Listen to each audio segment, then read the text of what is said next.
Today we're going to look at some solving basics for trig equations. So we'll solve sine of theta equals negative square root 2 over 2. Now, if you're familiar with how to find an exact value, solving a trig equation is almost like working backward a little bit, so you'll see some similarities. And a tip I like to use when solving a trig equation is to think, when it's in this nice format here, which angles have a sine of negative root 2 over 2. Okay, so you may have more than one answer. In a lot of cases you will. So let's take a look at how we can work through this problem.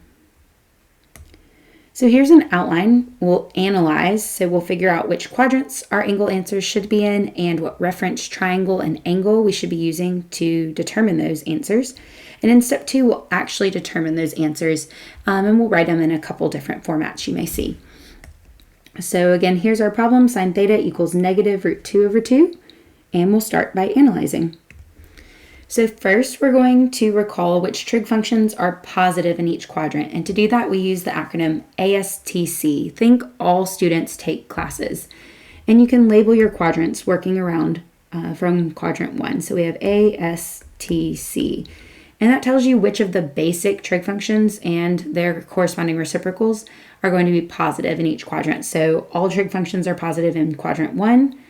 Only sine and cosecant are positive in quadrant 2. Tangent and cotangent are positive in quadrant 3, and it's cosine and secant positive in quadrant 4.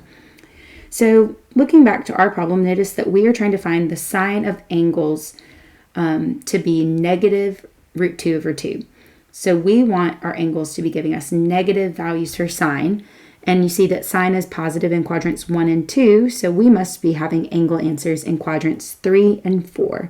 So let's sketch those terminal sides in so we know that we'll be focusing on quadrant 3 and quadrant 4 when stating our answers. All right, the next piece of information we need to figure out our reference triangle. So our special right triangle, which one are we using? And to do that, we just need to recall how those special right triangles work on our unit circle, and we'll use the first quadrant. And then in step 2, we'll actually make adjustments so that we have correct angle answers. All right, so we want where the y coordinate, because the sine is the y coordinate on the unit circle, is a square root 2 over 2. And of course, we said we'll tackle that negative later. So we know that's coming from the 45, 45, 90 special right triangle. That's the one that has a y coordinate of root 2 over 2. It's actually the one that has that it's an isosceles triangle. So we're working here with the 45-degree reference angle. If you're working and wanting to state your solutions in degrees, you're good right there. But most of the time, we want our solutions in radians for solving trig equations. So let's go ahead and note that pi over 4 is going to be the reference angle that we're working with. And we can label that on our diagram as well. So the reference angle for each of these angles, remember reference angle is simply the amount of rotation from the terminal side of an angle to the x-axis. We know that rotation is equal to pi over 4. All right, so now we're ready for step 2. Let's actually determine our angle answers. So let's start by finding our quadrant 3 angle. So know that we're rotating from the initial position here on the positive part of the x-axis, and we're rotating all the way around to quadrant 3 angle. So we're going just past pi by pi over 4. Remember, that's our reference angle. So you're really thinking pi plus pi over 4. And if it helps you to rewrite pi so it has a common denominator of 4, so write it as 4 pi over 4, your addition's even easier then. You have 4 pi over 4 plus pi over 4. So that quadrant 3 angle answer is going to be 5 pi over 4. All right, now let's go ahead and find the quadrant 4 angle. So that is going to be this angle here, shown in dark blue. So we know we're rotating almost all the way around. We know that that would be 2 pi, but let's go ahead and write that so that it has a common denominator. Easy calculation here. So 8 pi over 4 is the same thing as 2 pi. And for this quadrant 4 angle, we rotated almost all the way around to 8 pi over 4, but our reference angle is pi over 4. We rotated pi over 4 less than that. So all you need to do is subtract 8 pi over 4 minus pi over 4. And you'll get that your quadrant 4 angle is 7 pi over 4.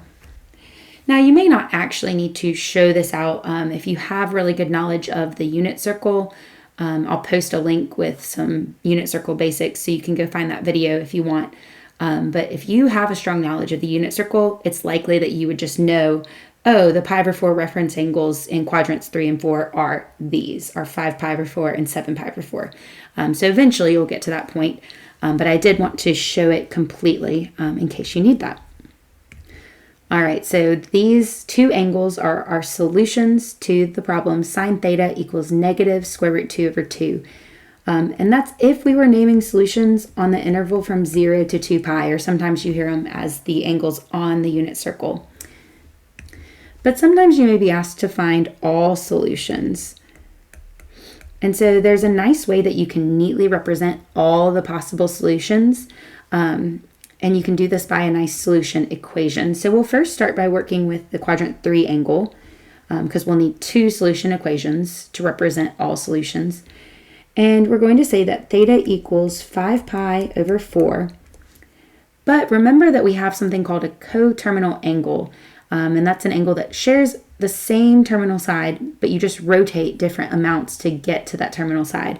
So we basically want to say 5 pi over 4 and all its coterminal angles.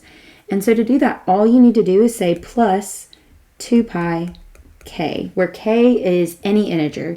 And notice that 2 pi is a full rotation around. So starting at 5 pi over 4 and going around either clockwise or counterclockwise, depending on if you use a k that's positive or negative. All right, so sometimes you'll see that as plus 2 pi n, or plus 2 pi some other variable, and all work just fine. All right, so that's one equation for all solutions. And then our second one is going to be very similar, but this time we're going to say theta is 7 pi over 4 and all its coterminal angles. So that's plus 2 pi k. And there you have it. So if you're asked to solve the above equation for all solutions, then these two equations will do just that. So hopefully this helped you out with some solving basics for trig equations. As you get the basics down, you'll be able to solve more and more complex trig equations. And I will post another link in the video description so that you can check out more worked examples. But just keep practicing. The more you practice, the more you will get comfortable with solving these trig equations. Thanks for watching.